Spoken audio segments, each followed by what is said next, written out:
All right, we've gone through the heavy headlines. Now let's go through some of the more fun financial headlines with Dimitri Kofinas, our producer extraordinaire, as well as Shannon Donahoe, our producer in the control room, who is multitasking over there.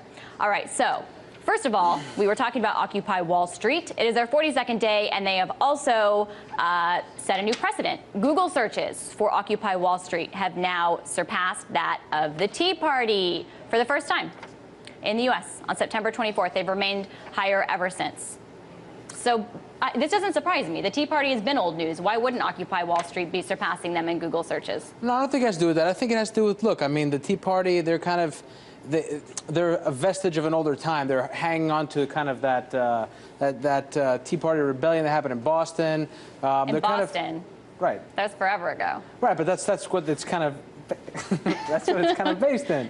But Occupy Wall Street's like these, you know, they're new, they're hip, they're with the crowd, they have a lot of hackers with them, so it makes sense that they would be able to understand, you know, the internet and search technology and kind of hit these Tea Partiers hard. So it could be.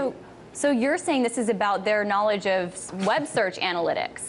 That they've done this by some kind of tricky way? No, I'm just saying that they know how to market themselves well. They're savvy web guys. I mean, the Tea Party, look, they've got lawn chairs and plastic cups and signs Obamacare.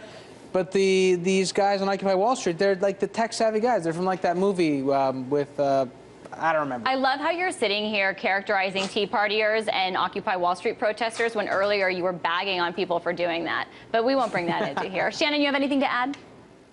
Not really.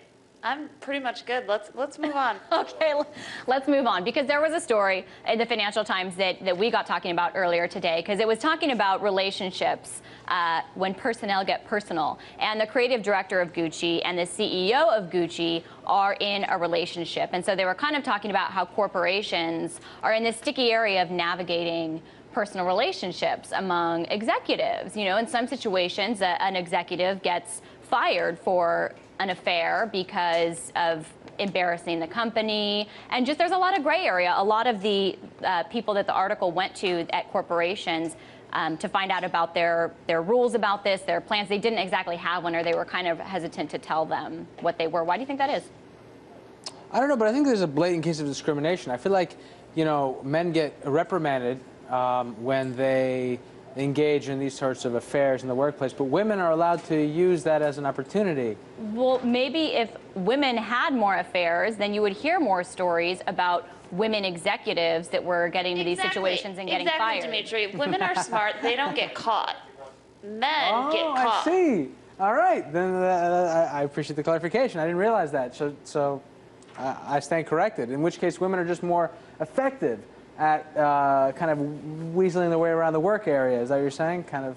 I don't know where Shannon's getting these facts. That sounds really arbitrary to me. I don't know a lot of female executives that have gotten into scandals. I think that men tweeting pictures and that sort of thing probably gives credence to what you're saying, Shannon, because they're not very discreet. All right. So then I guess.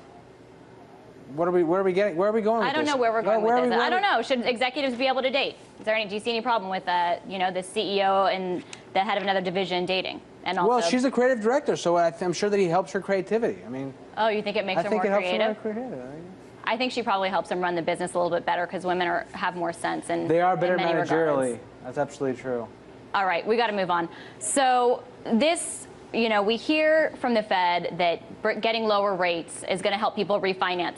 But real quickly, this guy had a $60 overdue fee, and because of it, it was on his credit. He couldn't get a refinance loan on his home. Is this ridiculous? I mean, AirBuddy probably cost less than $60 to make, or 100K or whatever it was that this guy couldn't get a credit on. I think that, I mean, there's probably just an excuse for the bank not to extend loans. They don't want to lend this guy any money. But I think the movie is a disaster. I don't know anyone that's seen AirBuddies. It was a disaster. I think that's the real story here. Oh, the real story is AirBuddies? I think it's a big cover-up so that Disney can kind of put this into the deep shelves of their tape room and just forget about it forever. Look at this guy with the glass over here. He looks like a thug. He's got a big B with a shiny B with diamonds. He's the pimp AirBuddy. He's the pimp AirBuddy that made this guy not be able to get a home loan. I will leave you at that.